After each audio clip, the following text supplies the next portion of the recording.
মুখে খড়পেটটা মদ খেয়েছিস, তোর মুখ থেকে ভক ভক করে মদের গন্ধ হয়েছে, তারাও কিছু বলবে না।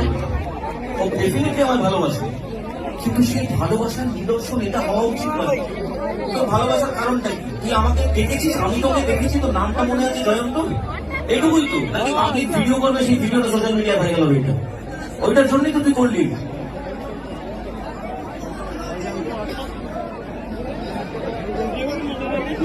তোকে আমি যখন বললাম যে তুই দাঁড়াও দাঁড়াও, কেউ গায়ে দেবে, তোকে যখন আমি বললাম যে আমি তোকে নোটিস করেছি, তোর মেইন উদ্দেশ্য তো আমার নোটিসে আসা, তাহলে মঞ্চে সেখানে এতগুলো মানুষ